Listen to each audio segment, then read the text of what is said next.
Assalamualaikum warahmatullahi wabarakatuh. Untuk materi hari ini kita masuk tentang akuntansi untuk bisnis perdagangan atau perusahaan dagang ya. Nah, di sini Ibu akan menjelaskan di mana ada penekanan pada sistem pencatatan persediaan. Yang pertama karena ini perusahaan dagang ya. Nah, yang kedua ada perbedaan sistem periodik dan perfektual ya. Nah, sebelumnya kita ketahui dulu apa sih kegiatan perusahaan dagang. Seperti di awal perkuliahan ya sudah Ibu infokan ke kalian macam-macam perusahaan ya, tipe organisasi bisnisnya. Yang pertama kita sudah bahas perusahaan jasa, yang kedua kita akan bahas perusahaan dagang. Nah, perusahaan dagang ini adalah di mana ada kegiatan membeli dan menjual kembali barang. Ya, nah dengan demikian berarti ada persediaan barang dagang yang perlu dicatat dengan baik. Ya kan, pastinya ada gudang ya, karena perusahaan dagang beda dengan perusahaan jasa. Kalau perusahaan dagang berarti ada bentuk fisik barangnya yang kita beli lalu kita jual kembali tanpa mengubah apapun.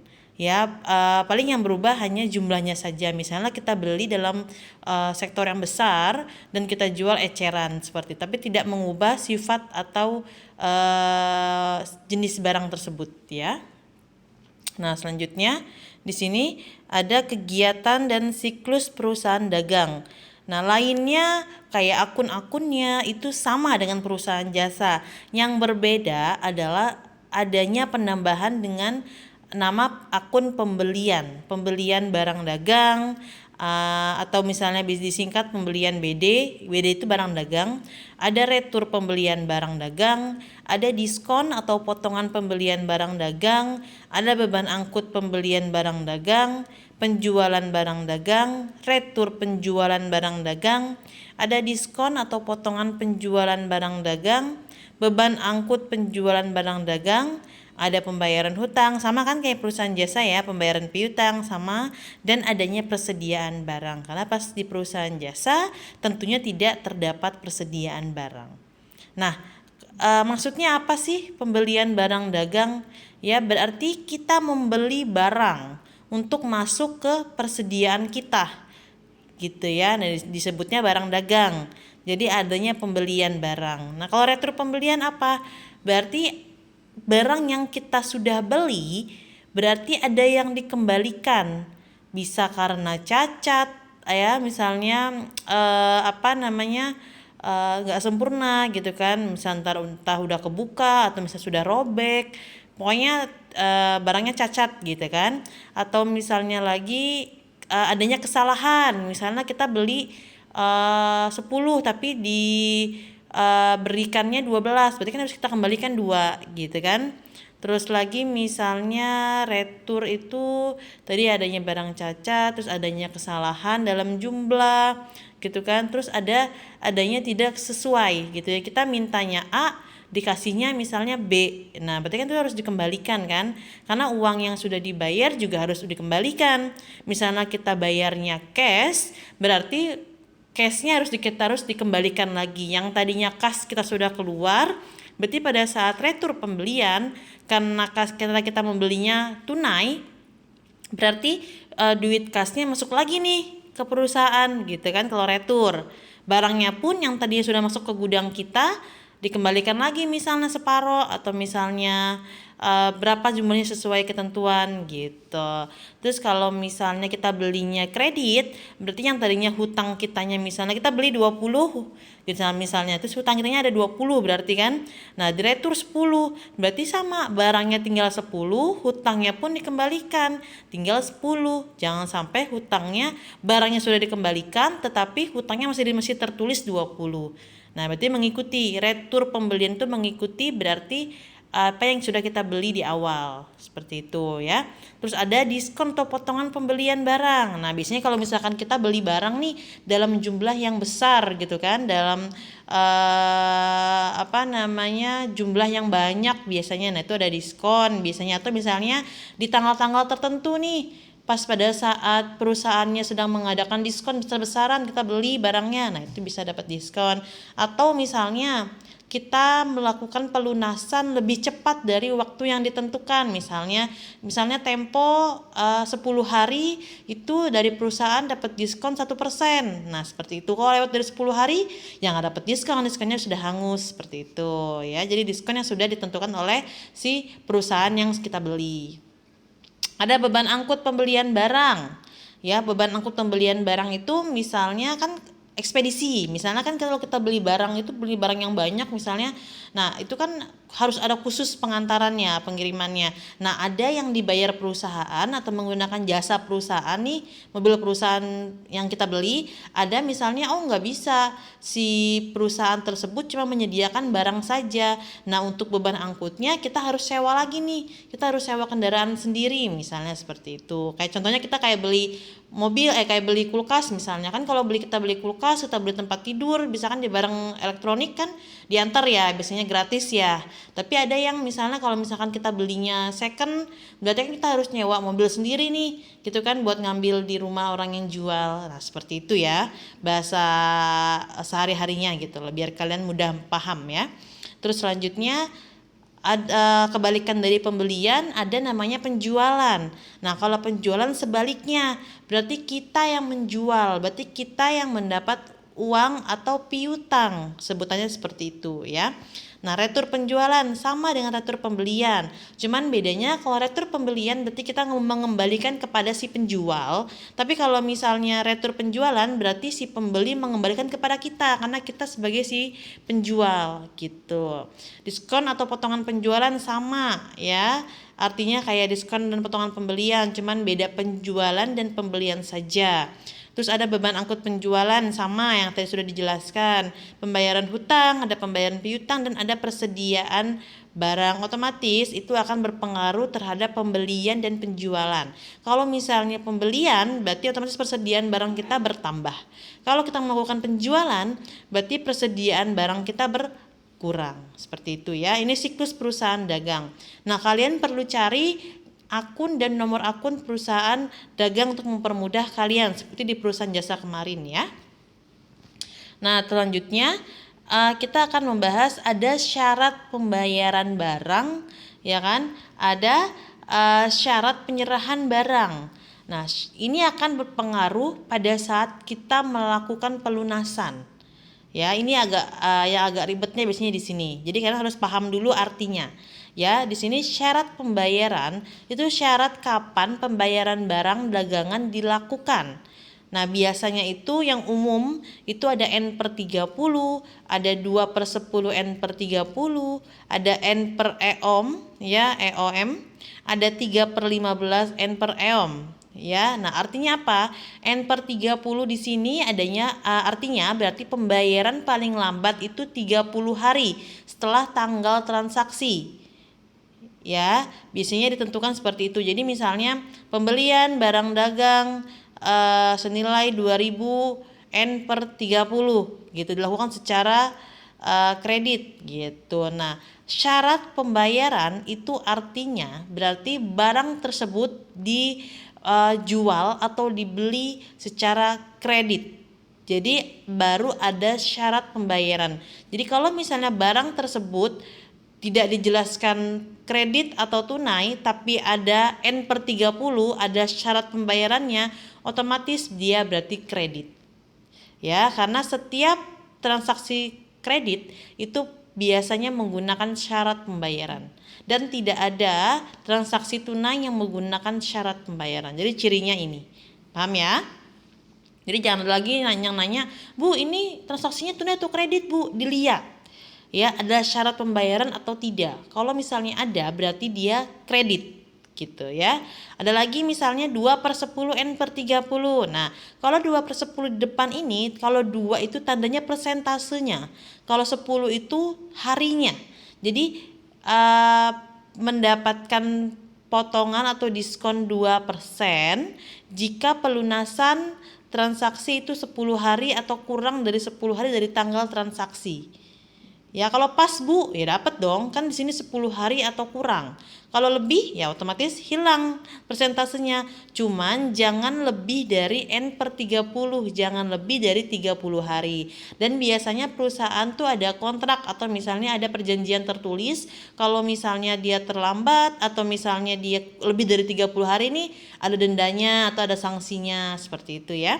Terus ada lagi N/EOM, paling lambat akhir bulan, end of month artinya ya. Jadi paling tanggal bulan berapapun, berarti transaksi tanggal berapapun tetap kalau N/EOM itu berarti paling lambatnya akhir bulan. Misalnya tanggal 1 Januari transaksi, berarti terakhir tanggal kapan? Tanggal 31 dong, karena kan akhir bulan Januari 31.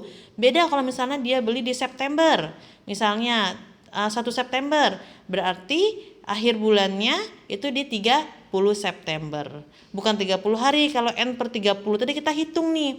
Misalnya dia transaksinya tanggal 16, berarti 30 hari lagi tanggal berapa nih? Nah, itu paling lambatnya. Tapi kalau N/EOM tanggal berapapun berarti dia kenanya akhir bulan. Walaupun misalnya baru beli tanggal 29 September. Ya, karena syaratnya N/EOM berarti dia terakhirnya di 30 September gitu. Ada 3/15 N/EOM. Jika pelunasan 15 hari ya sama ya, dapat diskon 3% dan pembayaran paling lambat dilakukan akhir bulan gitu. Nah, ini yang sering biasanya keluar untuk syarat pembayarannya. Jadi diperhatikan pada saat transaksi terjadi. Pada saat pelunasan dilihat nih tanggal transaksi sebelumnya itu dia ada syarat enggak? Karena mesti kita hitung seperti itu. Yang kedua, ada syarat penyerahan barang berkaitan dengan tadi beban angkut, biaya angkut ya. Kalau FOB shipping point berarti istilahnya ditanggung oleh si pembeli. Tapi kalau misalnya destination point atau FOB destination point itu berarti beban angkut ditanggung oleh si penjual. Kalian harus lihat aja. Berarti kalau misalnya kita sebagai pembeli kita hanya menanggung yang kita mengeluarkan uang, ya. Jadi jangan menanggung yang bukan kewajiban kita, kecuali difakturkan. Jadi misalkan dia minta nalangin nih ke kita, baru kita bikin jurnal, gitu. Tapi kalau misalnya kita sebagai penjual, tapi syaratnya untuk si pembeli, ya kita nggak usah bikin jurnal, karena kan yang ngeluarin pihak pembeli. Tapi kalau misalnya kita sebagai pihak penjual, syaratnya sebagai destination, sebagai diberikan kepada pihak penjual, nah kita harus buat jurnalnya karena kita mengeluarkan uang untuk membayar beban angkut seperti itu ya. Nah, selanjutnya kita bahas persediaan. Jadi persediaan pencatatan persediaan barang dagang di sini ada 2 sistem. Ada sistem periodik, sistem perfektual. Nah, nanti kita belajar perbedaannya di mana. Ya. Kalau sistem periodik itu biasanya digunakan untuk perusahaan-perusahaan yang kecil atau usaha-usaha yang kecil ya. Nah, adanya stock opnam. Terus catatannya itu biasa dan sederhana. Karena biasanya sistem periodik itu kegiatannya hanya berulang. Jadi misalnya ya udah pembelian lagi, penjualan lagi, nggak macam-macam. Kayak misalnya perusahaan supplier kita cuma satu gitu kan, nggak banyak macam gitu kan. Jadinya gampang untuk pencatatannya. Dan biasanya juga buat melakukan stock opnam juga lebih gampang karena barangnya sedikit nih. Karena kan usahanya kecil, jadi gampang kita ngitungnya setiap akhir tahun, hitung fisik aja berapa gitu kan. Berbeda dengan sistem profektual. Biasanya kalau sistem profektual itu digunakan oleh usaha-usaha yang besar, ya kan. Adanya kartu persediaan, karena nggak mungkin kita menghitung dengan cepat gitu kan. Butuh waktu pasti gitu kan kalau kita menghitung langsung fisiknya. Jadi kita menggunakan adanya kartu persediaan nih buat mengecek stock opnam kita gitu kan. Terus lebih mudah dan lebih jelas biasanya sistemnya gitu, karena kalau sistem perfektual tuh dia terperinci gitu kan, dan biasanya sudah ada perbagiannya karena misalnya suppliernya banyak gitu kan, terus barang-barangnya juga banyak, terus jadi kalau misalnya kita butuh barang kita tinggal lihat stoknya di kartu aja. Baru mungkin nanti dicocokkan cuman dalam waktu yang agak lama ya, nggak bisa langsung. Kan kadang kalau misalnya bos itu atau pimpinan tuh pengennya cepet. Tolong dong hitung ada berapa nih stok kayu yang warna merah misalnya. Nah, kita kalau misalnya besar banyak gitu kan barangnya, kita butuh waktu, sedangkan harus dibutuhin sekarang. Nah, jadi kan kurang lebih kita harus udah ada catatan tersendiri seperti itu ya. Nanti kita belajar sistem periodik seperti apa, sistem perfektual seperti apa, bedanya di mana. Lainnya hampir sama, cuman ada beda sedikit ya antara sistem periodik dan sistem perfektual. Tapi nanti ke depannya kita hanya menggunakan sistem perfektual saja. Jadi sistem periodik di sini kalian biar tahu aja dulu. Ya, karena ke depan kita menggunakan sistem perfektual. Paham ya? Nah, ini perbedaan sistem periodik dan perfektual. Kalian ingetin bedanya ya. Jangan sampai ketukar, jangan sampai salah. Yang pertama, pada saat pembelian barang dagang tunai atau kredit, kalau sistem periodik itu nama akunnya pembelian barang dagang. Dia kas atau hutang dagang sama ya kreditnya. Nah, kalau perfektual, pembelian barang dagang itu diganti dengan persediaan barang dagang. Kreditnya sama, hutang kas atau hutang dagang.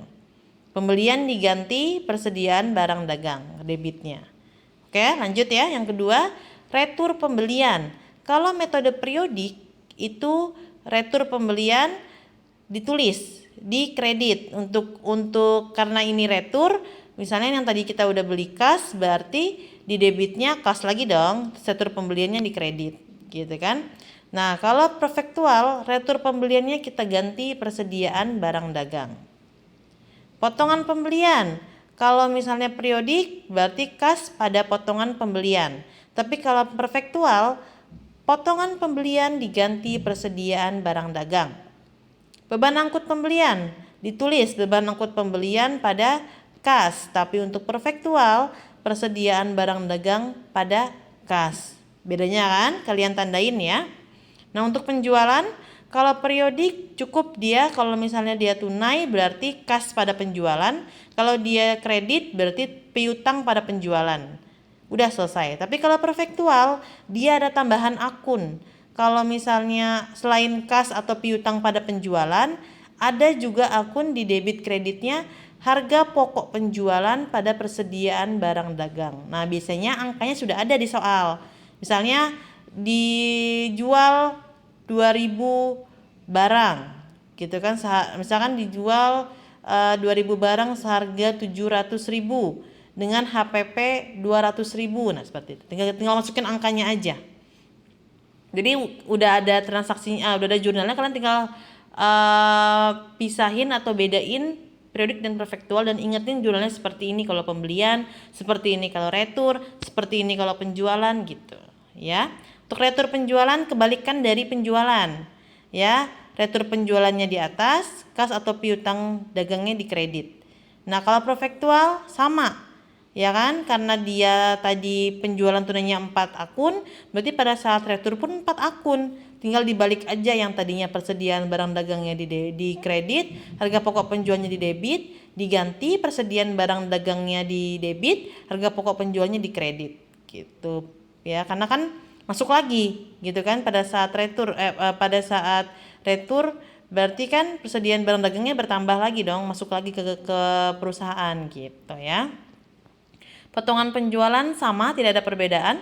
Beban angkut penjualan sama, tidak ada perbedaan. Nah, berarti yang ada perbedaan kalian tandain yang mana aja. Jadi ingetin kalau ada transaksi berarti sistem periodik dan perfektual itu berbeda.